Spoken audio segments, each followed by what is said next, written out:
आना चाहिए। जीवन का लक्ष्य क्या हो सकता है? ये दो प्रश्न हमारे सामने बहुत ही मौलिक प्रश्न हैं और शायद ही कोई व्यक्ति इन दो चीज़ों के विषय में कभी सोचता हो।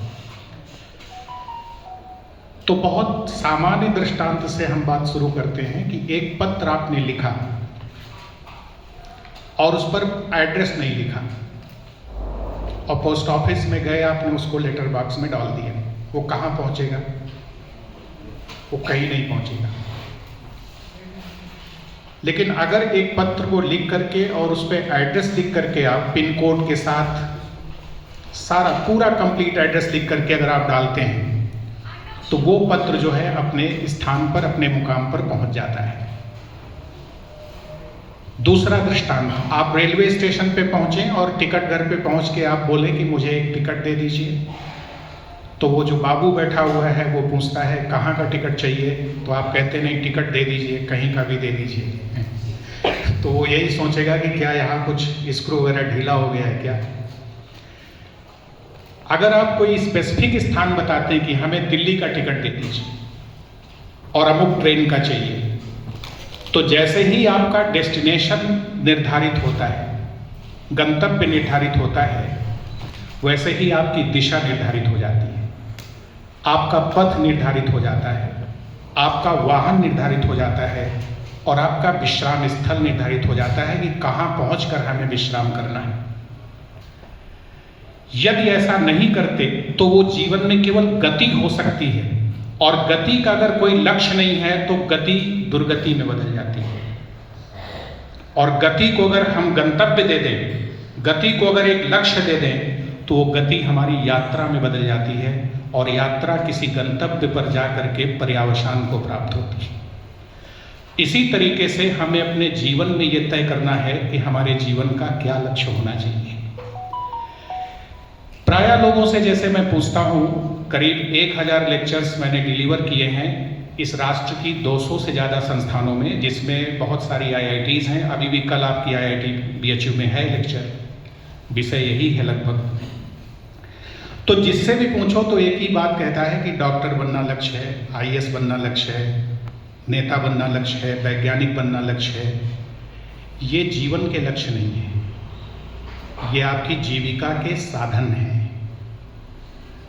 जीविका का साधन, जीविका का लक्ष्य भी नहीं कह सकते आप। जीविका का साधन है और जीवन का लक्ष्य है। साधन किसी साध्य के लिए होता है और जो साध्य किसी अन्य साध्य के लिए साधन बनता है तो वो भी साध्य नहीं कहला सकता, उसको भी साधन कहेंगे। ध्यान से सुनिएगा, बहुत कंसंट्रेट होकर। जो साध्य किसी दूसरे साध्य के लिए या उच्चतर साध्य के लिए अगर साधन का काम करता है तो वो भी साधन ही है। जैसे उदाहरण के लिए कोई विद्यार्थी है, मान लो कक्षा 5वीं पढ़ रहा है, क्लास 5th में, तो 5th साधन है 6th में पहुंचने का। अब उसका लक्ष्य है, टारगेट क्या है? पहला कि साधन 5वीं कक्षा है, पहुंचना है 6ठी में, साध्य हुआ 6। अब जब 6 में पहुंच गया तो उसका साध्य बनता है 7th। अब 7th के लिए कक्षा 6 साधन बन जाती है।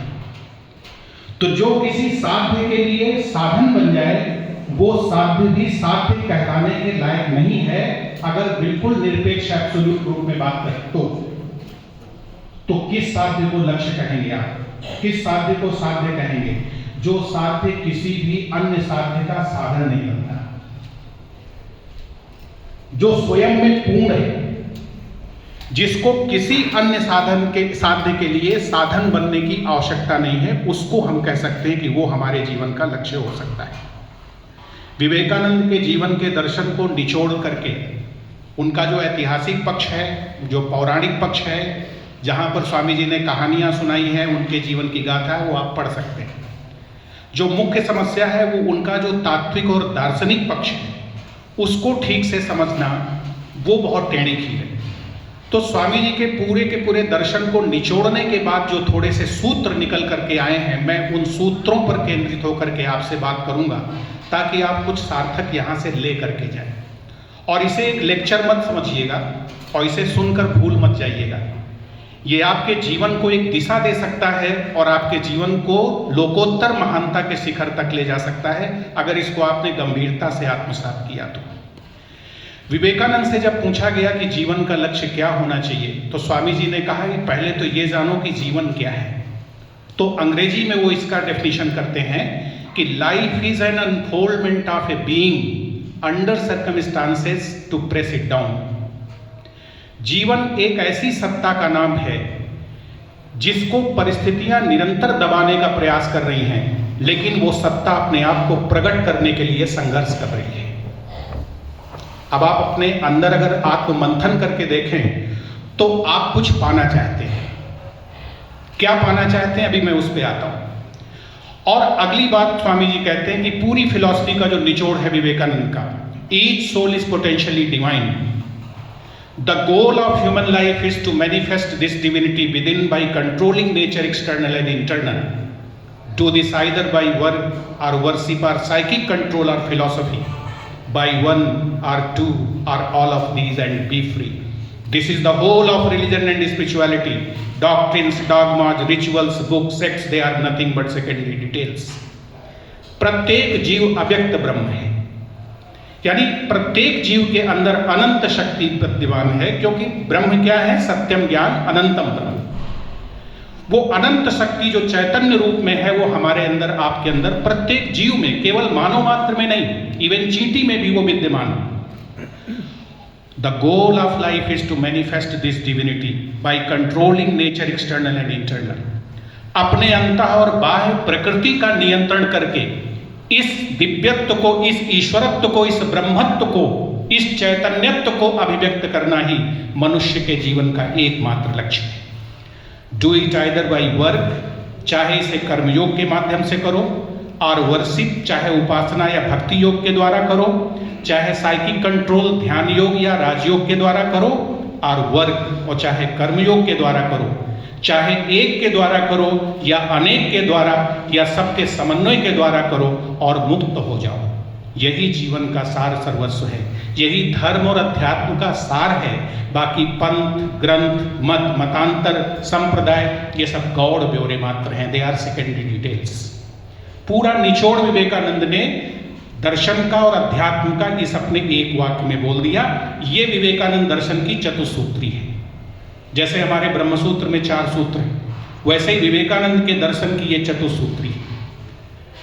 ठीक से इसका मनन करेंगे जब आप, तो आप कुछ निष्कर्षों पे पहुंचेंगे, अगर चिंतन की दिशा बिल्कुल ठीक और प्रक्रिया बिल्कुल शुद्ध रही तो, अन्यथा इधर उधर बहक सकते हैं।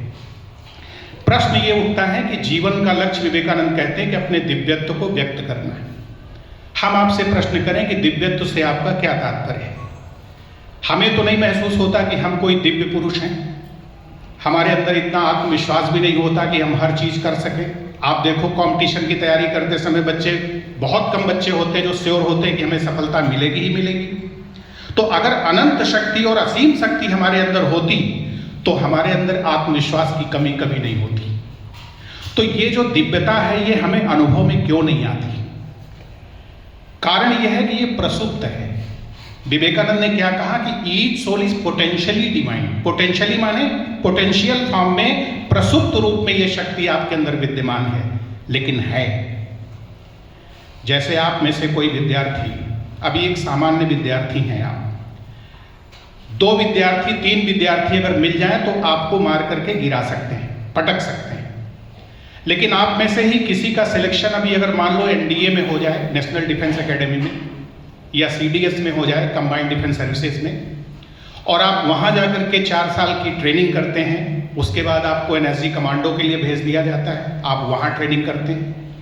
तो मेरे कुछ मित्र जो आर्मी में ऑफिसर हैं वो लोग बताते हैं कि एक एनएसजी कमांडो 35 सोल्जर पे अकेले भारी पड़ता है, बिना किसी हथियार के। 35 सोल्जर आर्मी के जो जवान हैं, और एक आर्मी का जवान सामान्य दृष्टि से अगर आप देखें अपने पब्लिक में, तो कोई एक जवान अगर आर्मी का है तो 2-3 लोगों पे भारी पड़ेगा।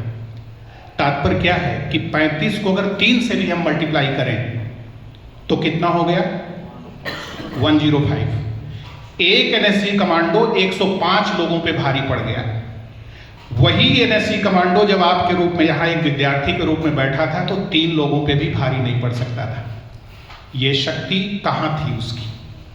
ये सोई हुई थी। उसको उचित प्रशिक्षण के द्वारा, कड़े श्रम के द्वारा, आहार के द्वारा, आत्मानुशासन के द्वारा, टेक्निक्स के द्वारा उसकी सोई हुई शक्ति को जागृत किया गया, प्रबुद्ध किया गया, जीवंत किया गया। और आज वही व्यक्ति जो 3 लोगों पे भारी नहीं पड़ सकता था, आज वो 105 लोगों पे भारी है।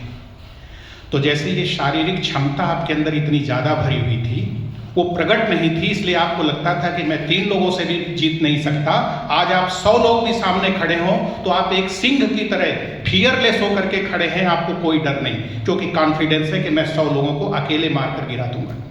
ठीक इसी प्रकार से आपके पीछे, शरीर के पीछे मन है, प्राण है, बुद्धि है, चित्त है, अहंकार है, जीव तत्व है और आत्म तत्व है, शुद्ध चैतन्य तत्व। इतने आयाम हैं आपके।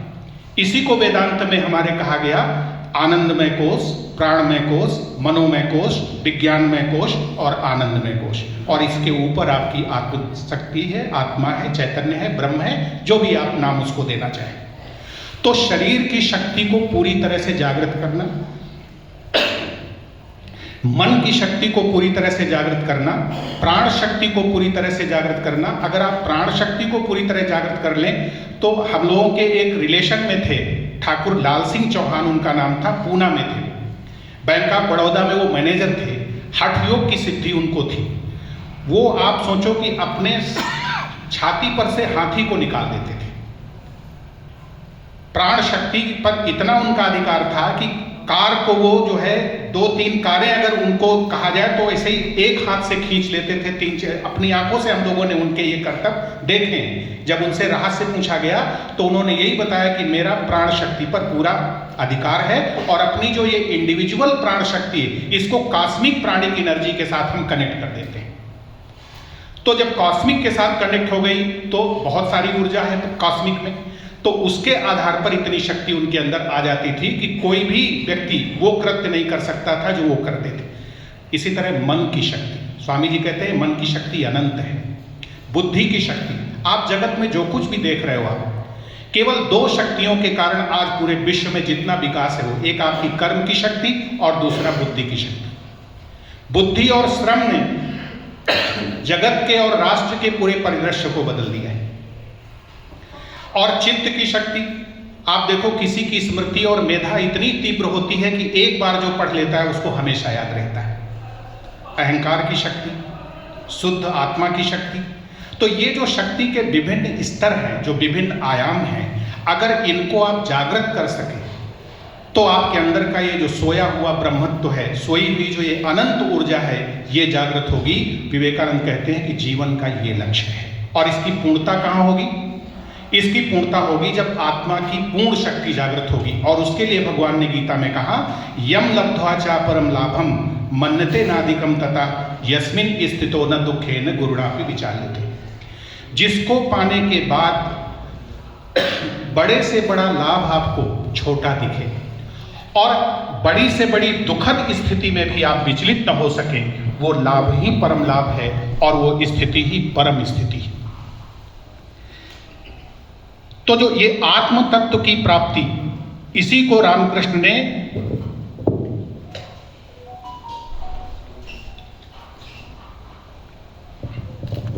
विवेकानंद ने जब पूछा कि जीवन का क्या लक्ष्य है गुरुदेव, तो रामकृष्ण ने कहा कि ईश्वर का दर्शन करना। बहुत ही सरल शब्दों में, ईश्वर का दर्शन करना ही हमारे जीवन का लक्ष्य है। तो ये जो आत्मशक्ति है, इस आत्मशक्ति को जागृत करने के लिए विवेकानंद उपाय क्या बताते हैं? कर्मयोग, ज्ञान योग, भक्ति योग, राजयोग। किसी एक योग के माध्यम से या 2 के माध्यम से या सबके समन्वय द्वारा आप इस शक्ति को जागृत कर सकते हैं। 4 योग क्यों बताए गए? क्योंकि 4 मोटे मोटी दृष्टि से देखा जाए तो 4 तरह के लोग हमारे समाज में दिखते हैं। एक व्यक्ति होता है जो शांति से बैठ नहीं सकता है, वो बहिर्मुखी होता है, उसको कुछ ना कुछ करने के लिए चाहिए, एक्सट्रोवर्ट है। तो ऐसे व्यक्ति के लिए कर्मयोग है। कर्म के द्वारा नहीं, कर्मयोग के द्वारा। कर्म और कर्मयोग के बीच में कर्तव्य भी है। कर्म करने से तो आप बंधेंगे, लेकिन अगर कर्म से उठकर कर्तव्य में भी चले जाते हैं तो भगवत गीता के अनुसार आप मोक्ष की तरफ बढ़ते हैं, क्योंकि जब कर्तव्य पूरा होता है तो वो मुक्त करता है, और कर्म जब पूरा होता है तो वो बांधता है। क्योंकि कर्म के पीछे कामना होती और कर्तव्य के पीछे आवश्यकता होती। कामना हमें भिखारी बनाती है और कर्म हमें मजदूर बनाता है। तो कामना से प्रेरित जो चेष्टा है उसको कर्म कहते हैं, और आवश्यकता से प्रेरित जो चेष्टा है उसे हम कर्तव्य कहते हैं। जैसे आपकी पढ़ाई पूरी हो गई तो दोबारा आपको पढ़ाई नहीं करनी। आपकी सिस्टर की शादी हो गई, वो एक माता पिता का कर्तव्य है कि बेटी की शादी करना, बेटे की शादी करना, एक मकान बनवाना, ये कर्तव्य है क्योंकि ये आपकी जरूरतें। तो कर्तव्य जब आप संपादित कर लेते हैं, पूरा कर लेते हैं, तो दोबारा कर्तव्य नहीं करना पड़ता है, वो मुक्त कर देता है आपको।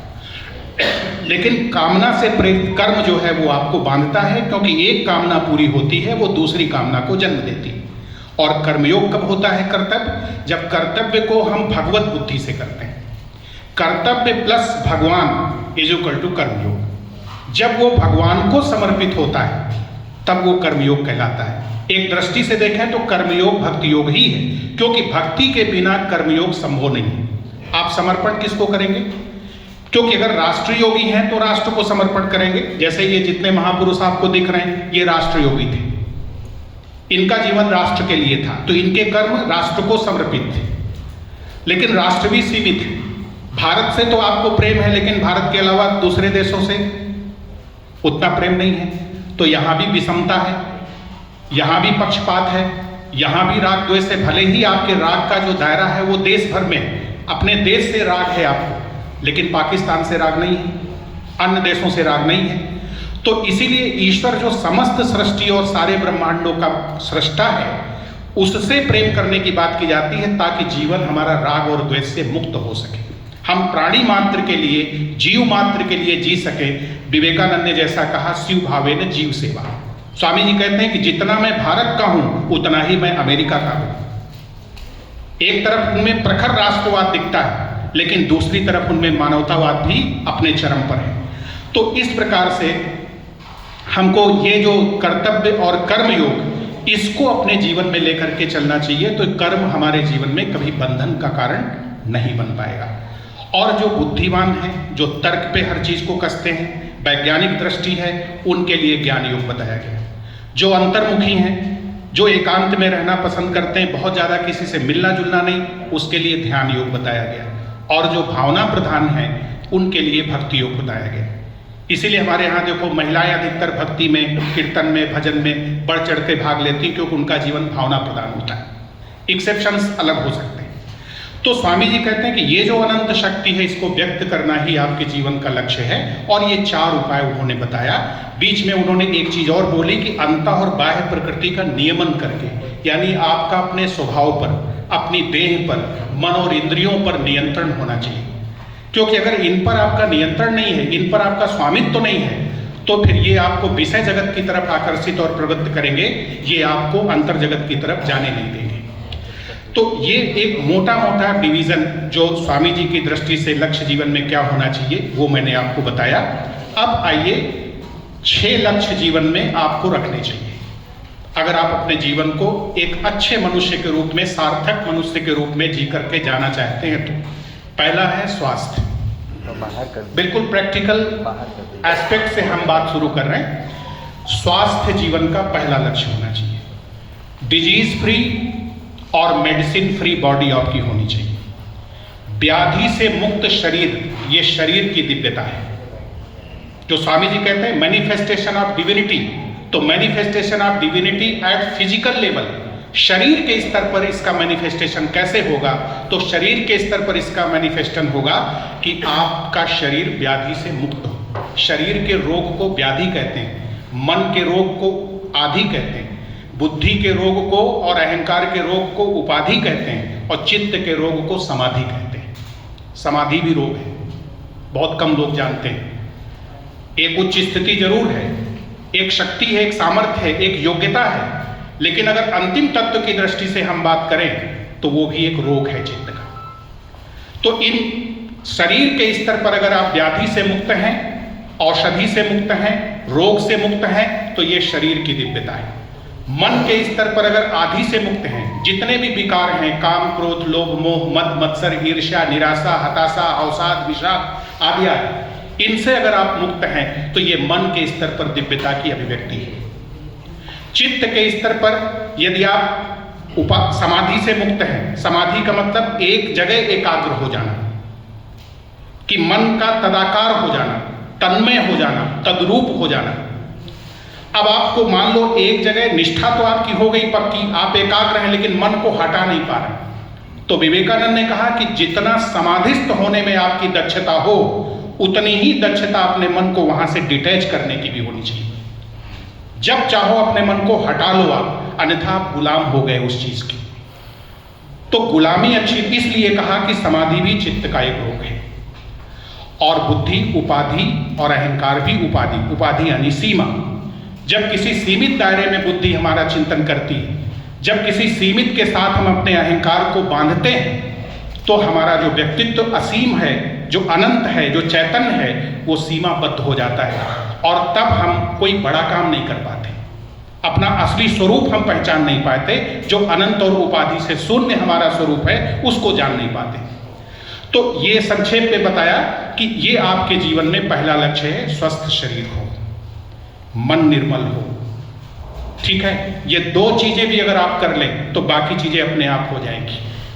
और इसके बाद में दूसरा, आपके जीवन में शक्ति होनी चाहिए। स्वामी जी कहते हैं, strength is life, weakness is death. शक्ति ही जीवन है और दुर्बलता ही पाप है। इसलिए जीवन को शक्तिशाली बनाएं।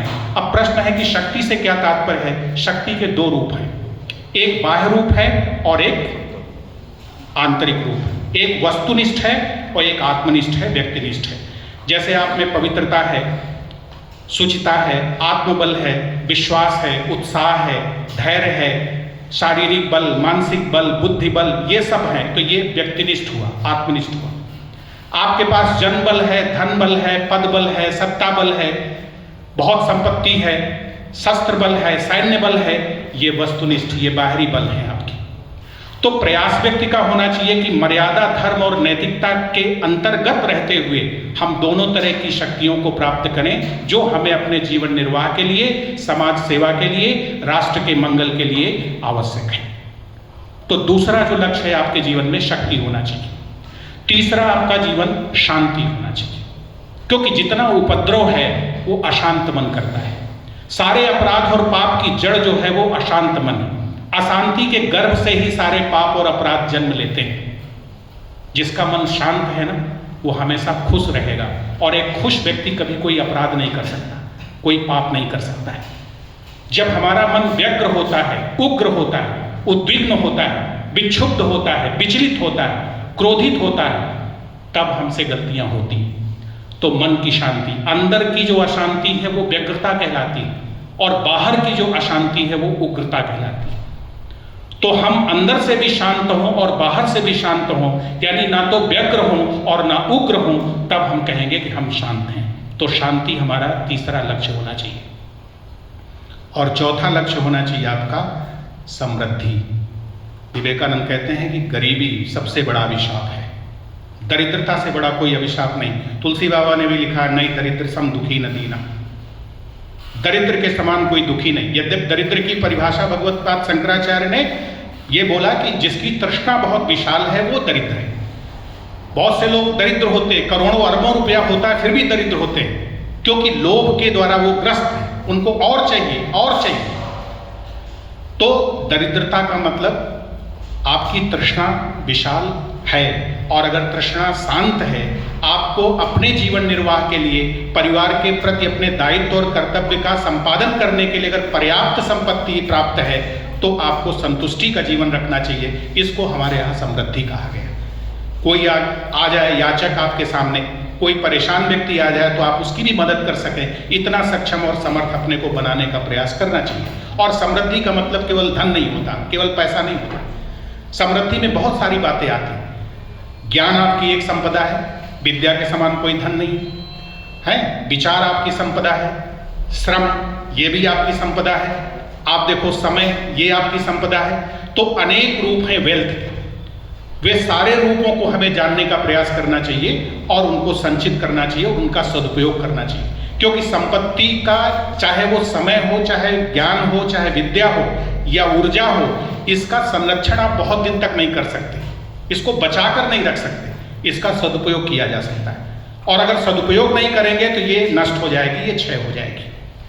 तो चौथा लक्ष्य है आपका समृद्धि, और पांचवा जो लक्ष्य है वो आपका है आनंद, प्रसन्नता, खुशी। आनंद उस अर्थ में नहीं, सामान्य हैप्पीनेस जो है उस अर्थ में मैं बोल रहा हूं कि कोशिश करना चाहिए कि हमारा मन प्रसन्न रहे। और प्रसन्नता का स्रोत क्या है? निर्मलता। जो निर्मल मन है वो प्रसन्न होगा, जिसमें सतोगुण प्रधान है, सात्विकता जिसके जीवन में है वो प्रसन्न रहेगा। जो रजोगुण से ग्रस्त है, जो तमोगुण से ग्रस्त है, वो कभी प्रसन्न नहीं रह सकता। तो मैंने स्रोत बताया कि प्रसन्नता प्राप्ति का स्रोत क्या है। जीवन को सात्विक बनाइए, इसके लिए सत्संग होना चाहिए, सद आहार होना चाहिए, सद विचार होने चाहिए, और आपका दिनचर्या जो है वो सात्विक होनी चाहिए। तो वहां से प्रसन्नता आपके जीवन में आएगी। और अंतिम लक्ष्य छठा, जीवन में मरने से पहले जीवन मुक्ति प्राप्त करने का प्रयास करना चाहिए। ये जीवन मुक्ति क्या है? ये वही विवेकानंद की बात है कि अपनी उस अनंत शक्ति को व्यक्त कर लीजिए। जब आपको ये बोध हो गया कि मैं अनंत हूं, मैं असीम हूं, तो अनंत और असीम का जन्म नहीं होता है, क्योंकि उसका अंत नहीं है, और जिसका अंत नहीं है उसका आदि भी नहीं होगा। तो जो आदि और अंत से शून्य है, रहित है, वही अनंत है। तो ये इस तत्व को जो प्राप्त कर लेता है वो जीवन मुक्त हो जाता है, यानी जन्म और मृत्यु के चक्र से वो बाहर चला जाता है और वो हर क्षण आनंद में रहता है। तो ये 6 लक्ष्य आपको अपने जीवन में रखने चाहिए। और आप विचार करके देख लो कि अगर ये 6 चीजें आपके जीवन में हैं तो ना तो व्यवहारिक जगत में, भौतिक जगत में आप कभी पराजित होंगे और ना कभी परमार्थ के जगत में आप बेवकूफ बनेंगे। आज धर्म के नाम पर, अध्यात्म के नाम पर, ध्यान के नाम पर, कथाओं के नाम पर आज क्या हो रहा है ये सबको मालूम है, उसको बोलने की कोई आवश्यकता नहीं। ये सब धंधे बन चुके हैं, ये धर्म नहीं रह गए, ये धंधे हो चुके हैं सर। तो पहला सेट जो है आपके जीवन में लक्ष्य का ये होना चाहिए कि पहला मैंने बताया आपको स्वास्थ्य, शक्ति, शांति, समृद्धि, आनंद, जीवन मुक्ति। इसको नोट कर लो। दूसरा सेट व्यवहार की दृष्टि से आपके जीवन में दूसरा सेट है कर्तव्य का बोध और कर्तव्य का संपादन। आपको अपने कर्तव्य का बोध होना चाहिए कि मैं क्या करने के लिए जगत में आया हूं, मेरे कौन कौन से कर्तव्य हैं। संबंध बोध, संबंधों का बोध होना चाहिए, उनके महत्व का भी ज्ञान होना चाहिए व्यवहारिक दृष्टि से। और आवश्यकता का बोध तीसरा, और चौथा स्वरूप का बोध। संबंध बोध से ही पहचान बोध हो जाएगी। अब प्रश्न अगर मैं आपसे करूं, आईआईटी मद्रास में बोलने गया था तो मुझसे एक प्रश्न लड़के ने पूछा था कि कर्तव्य का जन्म कैसे होता है, हाउ दिस ड्यूटी बिगेट्स।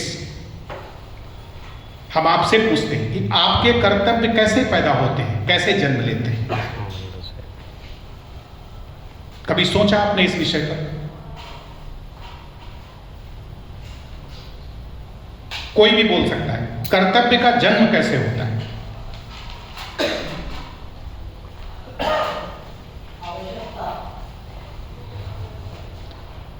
वो एक पक्ष हो सकता है, लेकिन वास्तविक जो जन्म होता है वो आइडेंटिफिकेशन से होता है, पहचान से। आपकी पहचान, जब आपके सामने खड़ा हुआ व्यक्ति आपको लगता है ये मेरे पिताजी हैं और आपकी पहचान उनके पुत्र के रूप में है, आप मानते हो कि मैं इनका पुत्र हूं, तब पिता के प्रति आपका पुत्र के रूप में कर्तव्य शुरू होता है। जब मानते हो कि ये बहन है मेरी, तो भाई का कर्तव्य शुरू होता है। जब मानते हो कि ये मेरा मित्र है, तो आपका मित्र के रूप में कर्तव्य शुरू होता है। जब मानते हो कि ये मेरे गुरु जी हैं, तो शिष्य के रूप में कर्तव्य शुरू होता है। तो जो पहचान है आपकी, जिस पहचान के आधार पर संज्ञा मिलती है आपको, वो पहचान कब बनती है? जब संबंध बनता है। तो संबंध बोध से पहचान, पहचान से संज्ञा आपको मिली कि आप शिष्य हैं, पिता हैं, पति हैं, पुत्र हैं, गुरु हैं, ऑफिसर हैं, इस तरह से ये जो पहचानें बनती हैं, और कई तरह के पहचान होते हैं। एक आपकी शास्त्रीय पहचान है, जो हमारे शास्त्रों में वर्णाश्रम धर्म बताया गया कि आप ब्रह्मचारी हैं, आप गृहस्थी हैं, आप वानप्रस्थी हैं, आप सन्यासी हैं, आप ब्राह्मण हैं, क्षत्रिय हैं, वैश्य हैं, शूद्र हैं, आदि आदि। तो ये सब पहचाने हैं। तो फिर ब्रह्मचारी का क्या कर्तव्य है अगर आप ब्रह्मचर्य जीवन में हैं तो? गृहस्थ का क्या कर्तव्य है? वानप्रस्थी का क्या है? सन्यासी का क्या है? इसी तरह ब्राह्मण का क्या है? क्षत्रिय का क्या है? वैश्य का क्या है? शूद्र का क्या है? आज भी समाज में ये है। भले इनको लेकर के बहुत सारी बातें लोग करते हैं, लेकिन ये चार जो कक्षाएं हैं ये आज भी समाज में है। जो आपका बौद्धिक वर्ग है, जो आचार्य, जो गुरुजन वर्ग है, जो विद्वान है, विचारक हैं, मनीषी हैं, लेखक हैं, ये सब कौन है? हमारे जो ऋषि मुनि हैं, जो विद्वान साधु संत हैं, ये हमारे ब्राह्मण वर्ग के अंतर्गत ही आते हैं। जो रक्षक हैं हमारे राष्ट्र के, ये जो हमारे सैन्य कर्मी हैं, ये हमारे क्षत्रिय के अंतर्गत आते हैं। क्योंकि वहां जाति से नहीं, वृत्ति से देखा गया कि आपके अंदर वृत्ति कैसी है। घटोत्कच तो राक्षस था, लेकिन भगवान श्री कृष्ण ने उसको कहा क्षत्रियों में भी वो श्रेष्ठ है, क्योंकि इतनी वीर वृत्ति उसके अंदर थी। तो वृत्ति अगर आपकी वैसी है तो जिसकी वृत्ति वैसी होगी वो व्यक्ति भी वैसा ही माना जाएगा। तो आज भी देखो उद्योग जगत है, ये वैश्य हो गया। जो हमारे सेवा कर्मी हैं, अंत्यज हैं, वो हमारे शूद्र के अंतर्गत आ गए। तो क्लासिफिकेशन, जो वर्गीकरण किया गया, वो एक दूसरे को सहयोग देने के लिए, एक दूसरे के पूरक बनने के लिए किया गया। किसी को छोटा या किसी को बड़ा बताने के लिए नहीं किया गया। ये वाद नहीं था कि ये वर्णवाद, आश्रमवाद, ये एक व्यवस्था थी कि समाज अच्छे ढंग से चल सके। जैसे आपके शरीर में आपका सिर है, ये आपका ब्राह्मण है, आपकी भुजाएं हैं, ये क्षत्रिय है, ये पेट है, ये उदर है, ये आपका वैश्य है, और नीचे के पोर्शन आपके पैर जो हैं वो आपके शूद्र हैं, और मलमूत्र जो है जहां से आप विसर्जित करते हैं ये अंत्यज है आपकी। तो ये पांचों वर्ण आपके शरीर में विद्यमान है, ऐसे ही समाज में विद्यमान है। तो इनको निगेट नहीं कर सकते, तो इनके कर्तव्य क्या होंगे? फिर आपके संबंधों में जो आपको पहचान मिली, आप किसी के, बताया मैंने जैसा कि आप किसी के पुत्र हैं, किसी के चाचा हैं, किसी के मामा हैं, किसी के मौसा हैं, तो इस रूप में आपकी पहचान, और इसके कर्तव्य क्या है। इसके बाद समाज ने आपको कोई पहचान दिया कि आप IAS ऑफिसर हो गए, आप प्रोफेसर हो गए, आप कहीं किसी अन्य पद पे डॉक्टर हैं, इंजीनियर हैं, उस रूप में आपका क्या कर्तव्य है। आप विभागाध्यक्ष हैं, आप डीन हैं फैकल्टी के, आप वाइस चांसलर हैं, तो आपका क्या कर्तव्य है। तो ये इतना बड़ा मकड़ जाल है कर्तव्य का कि जितनी जगह से आप अपने आप को आइडेंटिफाई कर रहे हैं, जहां जहां से आपने अपने संबंध जोड़कर अपनी पहचान का निर्माण किया है, वहां वहां आपके कर्तव्य बनते हैं। तो संबंध बोध से जनित पहचान बोध और संज्ञा बोध, ये कर्तव्य के पीछे खड़े होते हैं। कर्तव्य यहां से जन्म होता है। तो अपने कर्तव्य का ज्ञान और कर्तव्य का संपादन, संबंधों का ज्ञान और संबंध का निर्वाह, अपनी आवश्यकताओं का बोध और उनकी प्राप्ति का प्रयास, और अपने स्वरूप का बोध कि वास्तव में मैं कौन हूं। ये जो स्वरूप का बोध है, यही विवेकानंद के उस प्रश्न का उत्तर होगा कि each soul is potentially divine. मैं कौन हूं? तो अहम ब्रह्मास्मि। अगर इस अनुभूति में आपका पर्यावसान होता है, ये कोई शब्द नहीं है केवल, चूंकि हम वहां तक नहीं पहुंच सकते। विवेकानंद ने एक बहुत अच्छी बात कही है कि सत्य कभी समाज को श्रद्धांजलि अर्पित नहीं करता। Truth never pays homage to the society, it is society which pays homage to the truth. समाज ही सत्य को हमेशा श्रद्धांजलि अर्पित करता है। और स्वामी जी कहते हैं, यदि किसी आदर्श को आप जी नहीं सकते तो उस आदर्श को कभी नीचा करने का प्रयास मत करो। अपनी दुर्बलता को स्वीकार करो कि मैं इस आदर्श के लायक नहीं हूं, मेरी पात्रता में और मेरी योग्यता में कमी है, आदर्श में कोई कमी नहीं। हमारी अनुभूति नहीं है आज की डेट में कि मैं अहम ब्रह्मास्मि का अनुभव कर सकूं, लेकिन हमारे ऋषियों ने किया, रामकृष्ण ने किया, मीरा ने किया, कबीर ने किया, तुलसी ने किया, रमण महर्षि ने किया, विवेकानंद, शंकराचार्य, हजारों महापुरुष ऐसे हैं जिन्होंने इस सत्य का अनुभव अपने जीवन में किया, इसकी साक्षात अपरोक्षानुभूति की। तो उनके आधार पर शास्त्र को प्रमाण मान करके हम इस बात को कह सकते हैं। जैसे आप किसी भी विषय में पढ़ते हैं, चाहे फिजिक्स के विद्यार्थी हों, आप इतिहास के हों, पॉलिटिकल साइंस के हों, दर्शन शास्त्र के हों, आखिर ग्रंथों को और अपने गुरुओं को ही तो प्रमाण मानते हो। आपका पेपर जब एग्जामिनेशन का कोई चेक करता, आप कह दो मैं तो नहीं मानता इसकी अथॉरिटी को, तो कैसे इवैल्यूएशन होगा। आखिर जिस आचार्य ने, जिस गुरु ने, जिस प्रोफेसर ने आपकी कॉपी चेक करके जो नंबर दिए वो एक्सेप्ट करते हो कि नहीं? जिंदगी भर उसी मार्कशीट को लेकर के घूमते हो आप। तो ऐसे ही हमारे यहाँ पे भगवान कृष्ण से अर्जुन ने ये प्रश्न पूछा कि क्या करना चाहिए और क्या नहीं करना चाहिए, इसका निर्णय मैं कैसे करूंगा? तो भगवान ने कहा शास्त्रम प्रमाणन्ते, शास्त्र ही तुम्हारे लिए प्रमाण है। कार्याकार्य व्यवस्थितो, कार्य और अकार्य की व्यवस्था करने में, कर्तव्य और अकर्तव्य की व्यवस्था करने में शास्त्र प्रमाण है। इसलिए शास्त्र के विधान को जानो और उसी के अनुसार कर्म करो, अन्यथा न तो सुख प्राप्त होगा, न शुभ गति प्राप्त होगी और न जीवन में कभी सफलता प्राप्त होगी। ये दूसरा सेट है आपका। कर्तव्य बोध, कर्तव्य का संपादन, आवश्यकता का बोध, आवश्यकता की पूर्ति के प्रयत्न, संबंध बोध और स्वरूप बोध, ये दूसरा सेट है। इसको दिमाग में सेट कर लो। जीवन को बिल्कुल इसी लाइन पे अगर आप ले जाओगे तो जीवन में कभी कोई परेशानी नहीं आनी है। और अगली बात जो लक्ष्य होना चाहिए, आधुनिक दृष्टि से अगर बात करें तो बहुत सारे मोटिवेशनल स्पीकर्स और इन सबको सुनने के बाद, देखने के बाद एक मॉडल बताया लोगों ने कि आपका लक्ष्य स्मार्ट होना चाहिए। स्मार्ट का मतलब S स्टैंड्स फॉर स्पेसिफिक, कि लक्ष्य आपका बिल्कुल विशिष्ट होना चाहिए। जैसे अर्जुन से पूछा गया कि आपको क्या दिखाई पड़ रहा, तो उसने सीधे बोला चिड़िया की आंख दिखाई पड़ रही। बाकी लोगों से पूछा गया तो उन्होंने कहा चिड़िया दिख रही, पेड़ दिख रहा, गुरुजी दिख रहे हैं और सारे संगी साथी दिख रहे हैं। लेकिन अर्जुन से जब प्रश्न किया गया तो उसने कहा मुझे केवल चिड़िया की आंख दिख रही, जहां उसको निशाना लगाना था। तो आप जो भी